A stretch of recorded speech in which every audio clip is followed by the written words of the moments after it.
नमस्कार, मेरा नाम है विशाल भारद्वाज और आप देख रहे हैं द एसडी न्यूज़।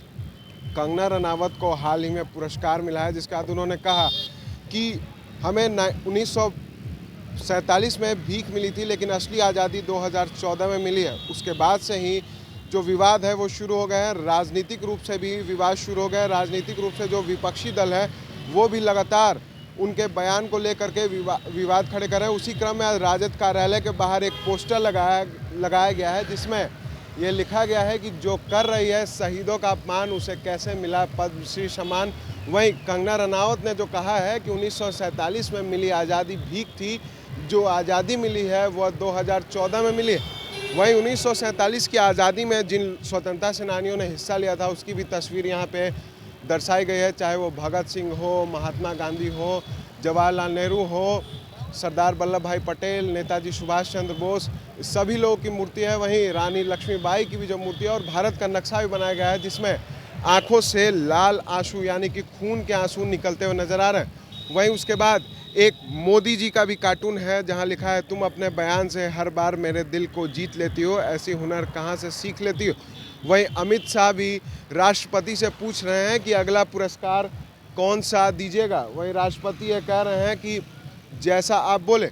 और ये जो पोस्टर है वो प्रदेश महासचिव युवा राजद के जो ऋषि यादव हैं उनकी ओर से जारी किया गया। और इसको लेकर हम बात करेंगे कि जो ऋषि यादव है उनसे भी हम बात करेंगे।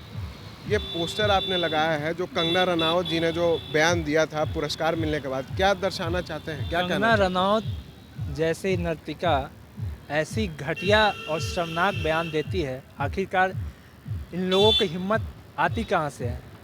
आप कहीं किसी मंच पे बयान दे रहे हो और दर्शक दीघा में बैठे लोग जो आरएसएस और बीजेपी के लोग थे वो ताली बजा रहे थे, तो इससे क्या मैसेज जाएगा समाज और अपने देश में?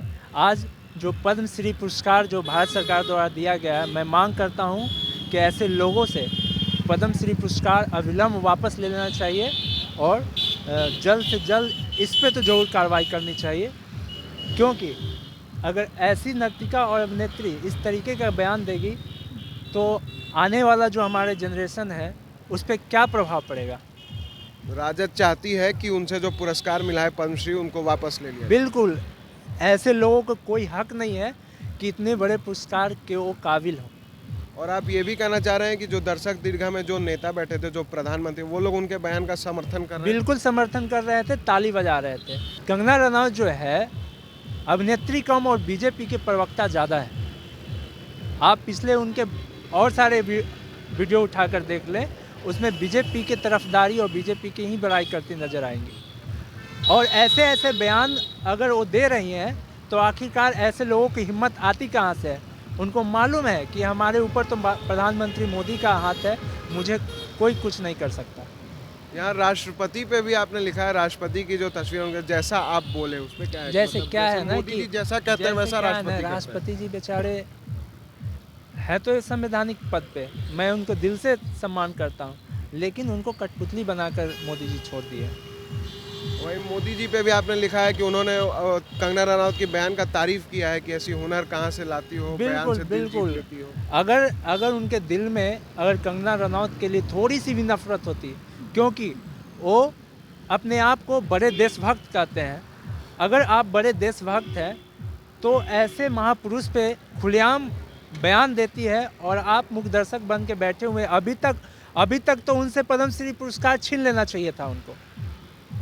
तो ये थे हमारे साथ ऋषि यादव, जो प्रदेश महासचिव हैं युवा राजद के। उनकी ये मांग है कि जो कंगना रनावत को जो पद्मश्री पुरस्कार मिला है वो उनसे अविलंब छीन लेना चाहिए, क्योंकि उन्होंने महापुरुष पे कटाक्ष किया है जिन्होंने 1947 में देश को आज़ादी दिलाई थी।